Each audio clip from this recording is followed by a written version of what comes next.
প্রিয় ছাত্রছাত্রীরা, আমরা পূর্ববর্তী ক্লাসে দেখলাম বিভিন্ন একক কোষে বিভিন্ন প্রকার কণা আছে। আমরা দেখলাম সরল একক কোষে কণা সংখ্যা 2টি, পৃষ্ঠকেন্দ্রিক একক কোষে কণা সংখ্যা 4টি, দেহকেন্দ্রিক একক কোষে কণা সংখ্যা 2টি, প্রান্তকেন্দ্রিক একক কোষে কণা সংখ্যা 2টি। তাহলে আমরা কি দেখলাম? আমরা দেখলাম বিভিন্ন একক কোষে কণা সংখ্যাটা বিভিন্ন হচ্ছে, অর্থাৎ বিভিন্ন একক কোষে এই কণা বা কণাগুলি দ্বারা অধিকৃত যে আয়তন সেটা বিভিন্ন। তাহলে এই যে কণাগুলি যে আয়তন অধিকার করে আছে বিভিন্ন একক কোষের ক্ষেত্রে তার আয়তনটা বিভিন্ন। তাই বিভিন্ন একক কোষে অধিকাংশ স্থানই ফাঁকা থেকে যায়। তাহলে এই যে ফাঁকা থাকছে, কণাগুলি যে আয়তনটা অধিকার করছে সেই আয়তনটা মোট আয়তনের কত অংশ, সেই অংশটাকে আমরা বলছি সন্নিবেশ ভগ্নাংশ বা প্যাকিং ফ্র্যাকশন। তাহলে আজকে আমরা পড়ব সন্নিবেশ ভগ্নাংশ বা প্যাকিং ফ্র্যাকশন। দেখো তোমরা,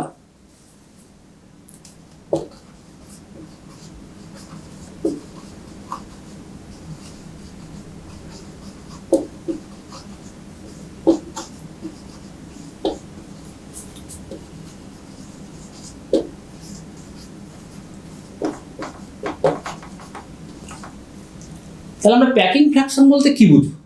আমরা প্যাকিং ফ্র্যাকশন বলতে বুঝি যে একক কোষে কণা বা কণাগুলি দ্বারা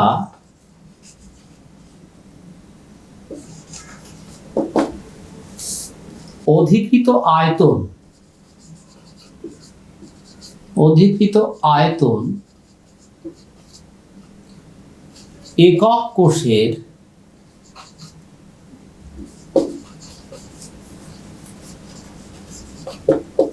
মোট আয়তনের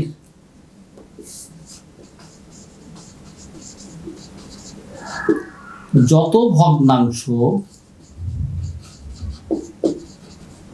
তাকে সন্নিবেশ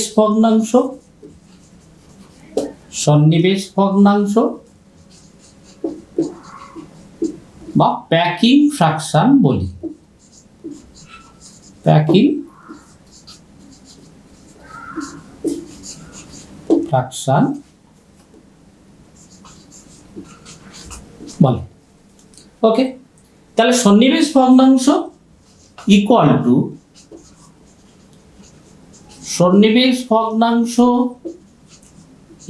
টু কণা বা কণাগুলি দ্বারা অধিকৃত আয়তন বাই একক কোষের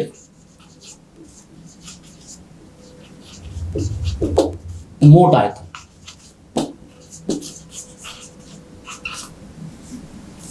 ঠিক আছে, তাহলে আমরা সন্নিবেশ ভগ্নাংশ বলছি একক কোষের কণা বা কণাগুলি দ্বারা অধিকৃত আয়তন, মোট আয়তনের যত ভগ্নাংশ তাকে বলছি আমরা সন্নিবেশ ভগ্নাংশ।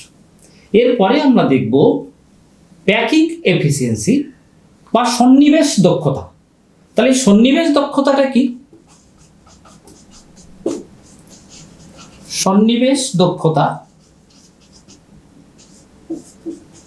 আমরা বলছি প্যাকিং এফিসিয়েন্সি।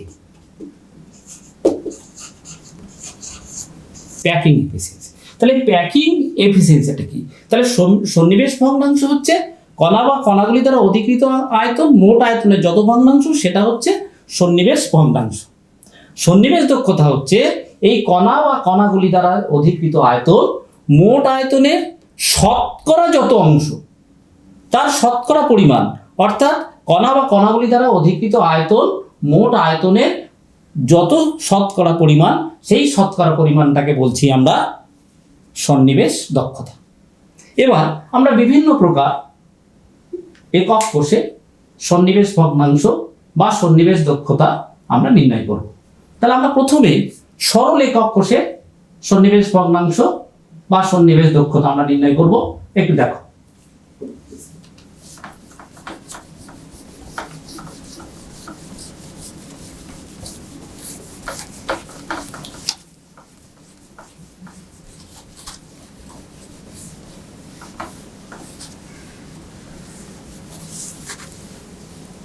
আমরা একটা সরল একক কোষ আমরা আঁকি।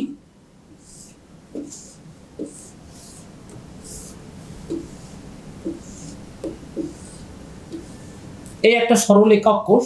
সরল একক কোষে এই কৌণিক বিন্দুগুলো এগুলো কণা দ্বারা অধিকৃত থাকে এবং তোমরা এই অধ্যায় পড়ার সময় মনে রাখবে যে আমরা এই যে গঠনকারী কণা, যেটা অণু হতে পারে, আয়ন হতে পারে বা পরমাণু হতে পারে, সবগুলোকে আমরা একটা গোলক আকারে ভাববো, একটা স্ফিয়ার আকারে আমরা ভাববো। তাহলে আমরা সরল একক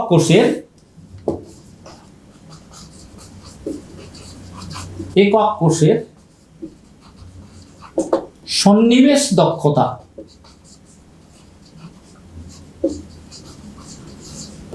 আমরা নির্ণয় করব।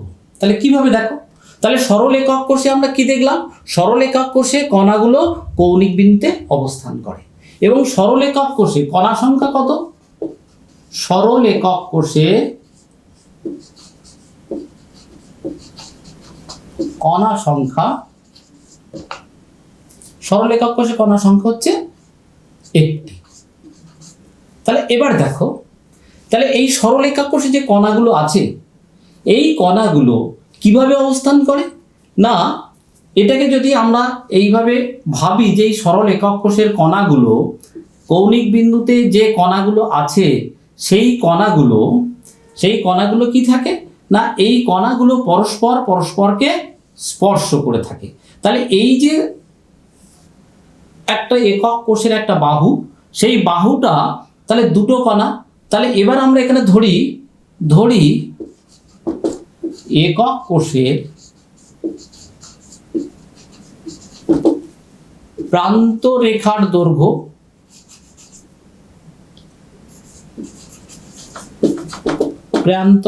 দৈর্ঘ্য এ,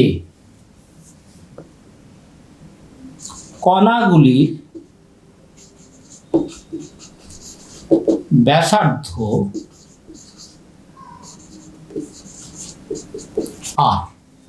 তাহলে সরল একক কোষে এই কৌণিক বিন্দুতে যে কণাগুলো আছে, সে কণাগুলি পরস্পরকে স্পর্শ করে আছে। তাহলে এখান থেকে আমরা বলতে পারি এ ইকুয়াল টু 2r। তাহলে আমরা কি বললাম? এ ইকুয়াল টু 2r কেন হলো না, একটা একক কোষের একটা বাহুর দৈর্ঘ্য এই কণার এই একটা ব্যাসার্ধ এবং এই কণার ব্যাসার্ধ অর্থাৎ 2r। তাহলে এ ইকুয়াল টু 2r। তাহলে আমরা এই ইকুয়েশনটা পেলাম। এবার দেখো, আমরা সন্নিবেশ দক্ষতা বা সন্নিবেশ ভগ্নাংশ নির্ণয় করব। তাহলে এখন একক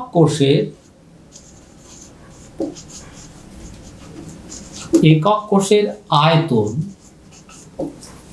a কিউব ইকুয়াল টু, তাহলে কত হবে? 2r হোল কিউব সমান 8r কিউব। এবার কণাগুলির ব্যাসার্ধ আমি r ধরেছি। তাহলে প্রতিটি কণার আয়তন কত? তাহলে আমরা এবার দেখি প্রতিটি কণার আয়তন কত।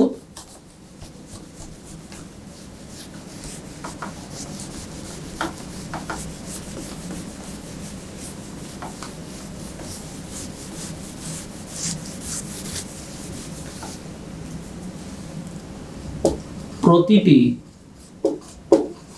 কণার আয়তন 4/3 পাই আর কিউব। কেন? আমরা কণাগুলোকে সব সময় আমরা একটা গোলক আকারে এখানে আমরা ধরছি। অতএব সরল একক কোষের সন্নিবেশ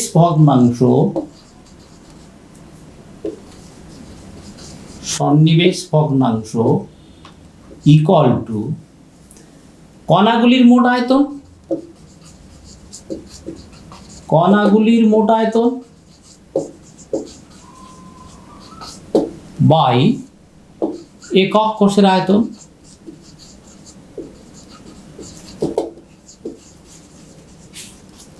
সমান কটা কণা আছে সরল একক কোষে কণা আছে একটি, তাহলে আয়তন হবে 1 × 4/3 pi r cube by a cube সমান 4/3 pi r cube by 8 r cube equal to 0.524।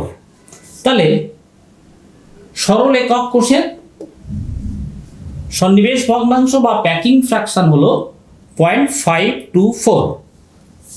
সন্নিবেশ দক্ষতা কি হবে? সন্নিবেশ দক্ষতা প্যাকিং এফিসিয়েন্সি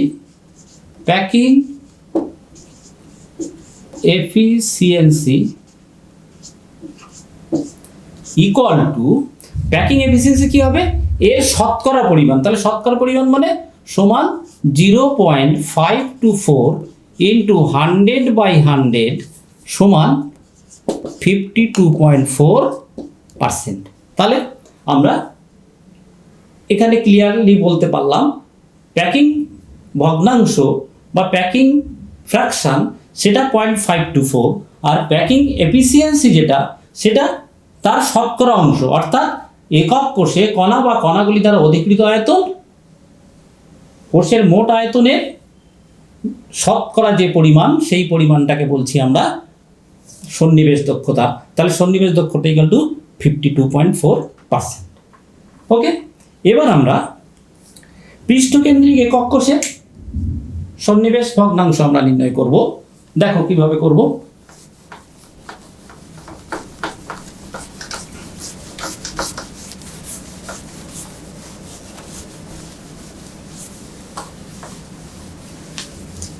আমরা এখন পৃষ্ঠকেন্দ্রিক ঘনকাকার একক কোষের প্যাকিং দক্ষতা নির্ণয় করব।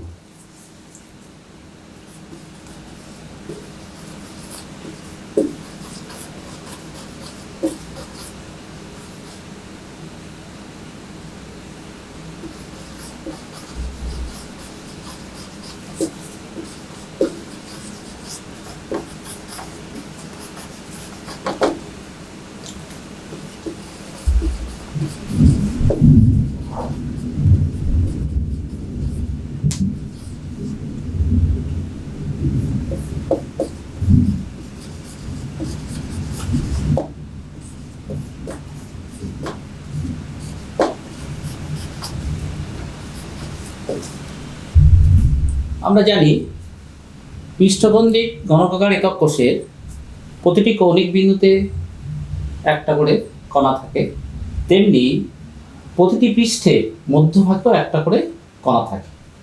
তাহলে পৃষ্ঠকেন্দ্রিক ঘনকাকার একক কোষে মোট কণা সংখ্যা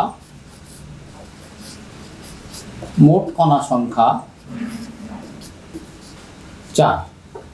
এখন পৃষ্ঠকেন্দ্রে যে কণাটা আছে এবং কৌণিক বিন্দুতে যে কণাটা থাকে পৃষ্ঠকেন্দ্রিক ঘনকাকার একক কোষে এই কণাগুলো পরস্পরের সংস্পর্শে থাকে। আমরা ছবিটা একটু আঁকলে আমরা বুঝতে পারবো। দেখো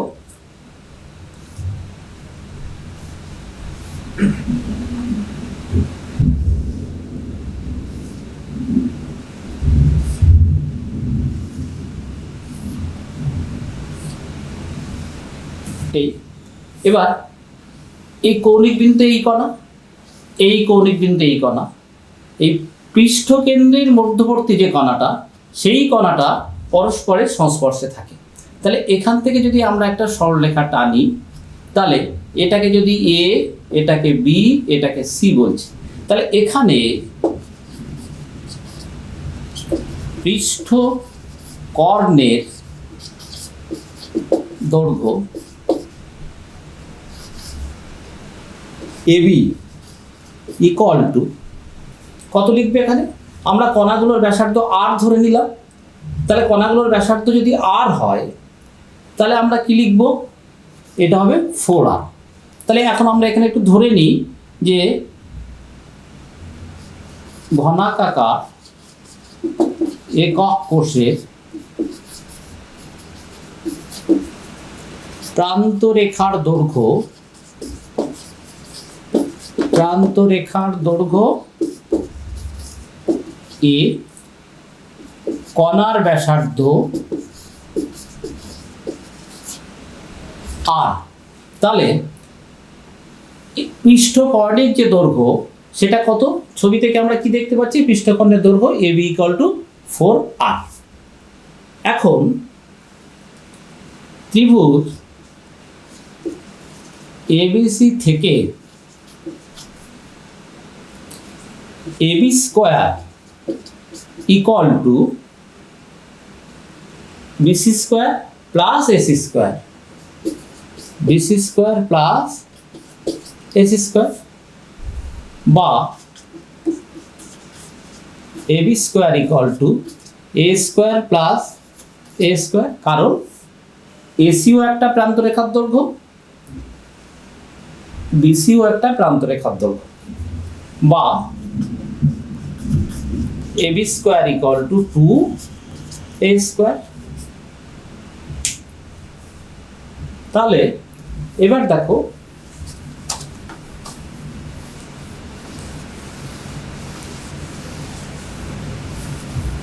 আমরা এখান থেকে যেটা পাবো সেখান থেকে আমরা পাবো কি পাবো? আমরা এখান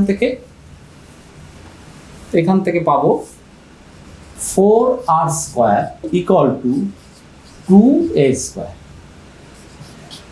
বা 4r whole square equal to 2a square. তাহলে এখান থেকে আমরা পাচ্ছি 16r square equal to 2a square, বা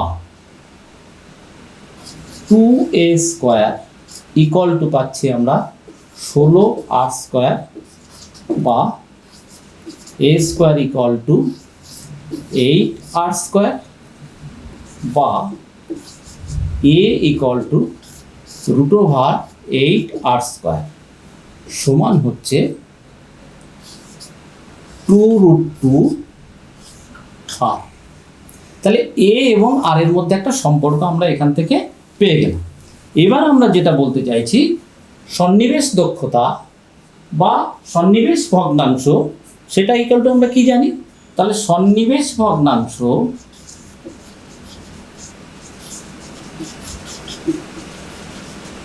ইকুয়াল টু কণাগুলোর মোট আয়তন। কটা কণা আছে? 4টে। তাহলে 4টে কণা আছে এবং এই 4টি কণার প্রত্যেকটা কণার আয়তন কত?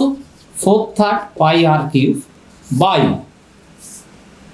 একক কোষের মোট আয়তন মানে হচ্ছে a³ equal to 4 into 4/3 πr³ by এখানে এর মানটা কত বের করলাম আমরা? 2√2r whole cube. এটা ইকুয়াল টু যেটা হয়, ইকুয়াল টু কত হবে? ইকুয়াল টু এটা ক্যালকুলেশন করে তোমরা একটু দেখবে, এটা ক্যালকুলেশন করে আমরা দেখতে পাই 0.74। তাহলে পৃষ্ঠকেন্দ্রিক ঘনকাকার একক কোষের সন্নিবেশ ভগ্নাংশ হচ্ছে 0.74। অতএব সন্নিবেশ দক্ষতা বা packing efficiency equal to 0.74 into 100/100 সমান হচ্ছে 74%। তাহলে আমরা পৃষ্ঠকেন্দ্রিক ঘনকাকার একক কোষের সন্নিবেশ দক্ষতা বা প্যাকিং এফিসিয়েন্সি সেটা আমরা কত পেলাম? 74%। এবার আমরা বের করব দেহকেন্দ্রিক ঘনকাকার একক কোষের প্যাকিং দক্ষতা।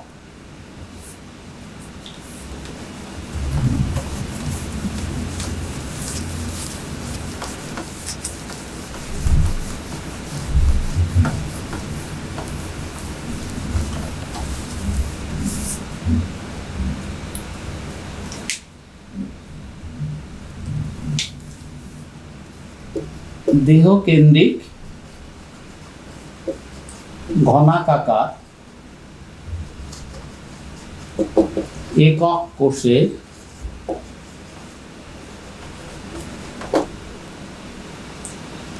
সন্নিবেশ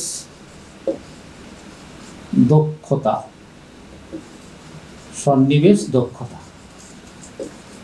বা প্যাকিং এফিসিয়েন্সি। আমরা কিভাবে বের করব?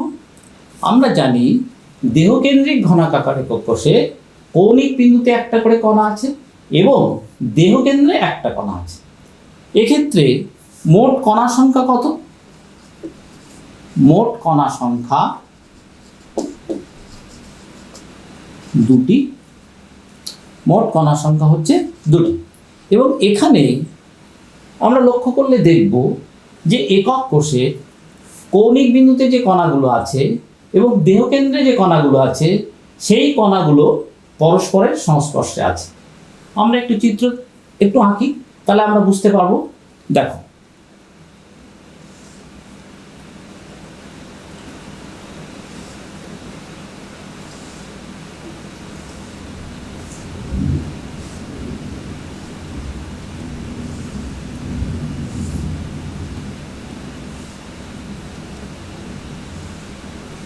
আমরা এটা আঁকলাম।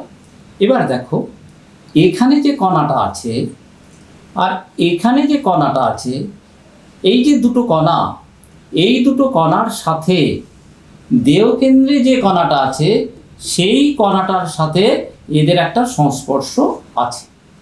তাহলে এখান থেকে আমরা দেহকেন্দ্রিক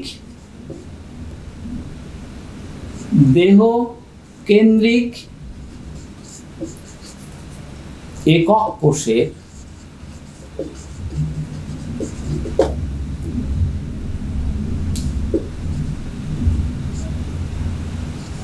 দেহকর্ণের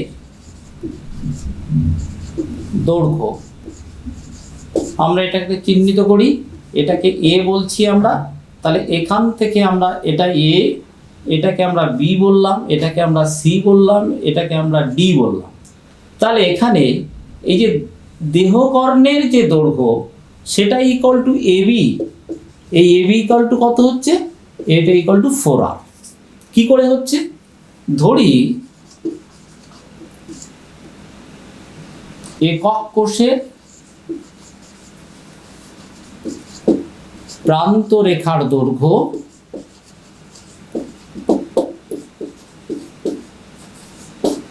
এ, কণার ব্যাসার্ধ আর। তাহলে যেহেতু দেহকেন্দ্রে যে কণাটা আছে এবং এই দুটি কর্নারে যে কণা আছে তারা পরস্পর সংস্পর্শে আছে, তাহলে দেহকর্ণ এবি ইকুয়াল টু আমরা বলছি 4r। ঠিক আছে? এবার দেখো, এখান থেকে আমরা কিভাবে এ করব দেখো। এবার এসি এটা যুক্ত করলাম, তাহলে এটা হচ্ছে পৃষ্ঠকর্ণ। তাহলে এখন ত্রিভুজ এডিসি থেকে কি পাবো? এসি স্কোয়ার ইকুয়াল টু এডি স্কোয়ার প্লাস ডিসি স্কোয়ার সমান এ স্কোয়ার প্লাস এ স্কোয়ার সমান 2a স্কোয়ার। তাহলে আমরা এসি ইকুয়াল টু পাচ্ছি, তাহলে এসি ইকুয়াল টু পাচ্ছি a√2। ওকে, এবার ত্রিভুজ এবিসি এর ক্ষেত্রে এবিটা অতিভুজ, তাহলে এবি স্কোয়ার ইকুয়াল টু, তাহলে ত্রিভুজ এবিসি এর AB square equal to AC square plus BC square. AC স্কোয়ারের মানটা আমরা কত পেয়েছি? এখানে 2a স্কোয়ার। তাহলে এখানে লিখলাম 2a square plus BC square মানে হচ্ছে a স্কোয়ার। তার মানে কত হলো?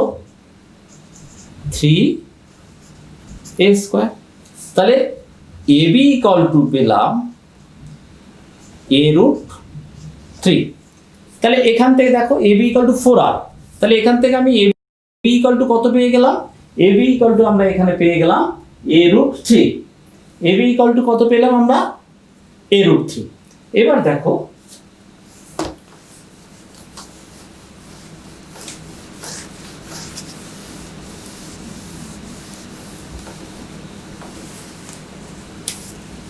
অতএব দেহ কেন্দ্রিক ঘনাকাকার একক কোষের সন্নিবেশ দক্ষতা প্যাকিং এফিসিয়েন্সি ইকুয়াল টু কি হবে, কণাগুলোর দ্বারা অধিকৃত আয়তন। কণা আছে কটা দেহকেন্দ্রে, দেহকেন্দ্রে কৌণিক বিন্দুতে একটা কণা আছে এবং দেহকেন্দ্রে একটা দুটো, তাহলে 2 ইন্টু তার আয়তন হচ্ছে 4/3 πr³ বাই সমগ্র একক কোষের আয়তন A³ এখান থেকে A³ ইকুয়াল টু আমি কত বসাবো, 2 ইন্টু 4/3 πr³ বাই এখান থেকে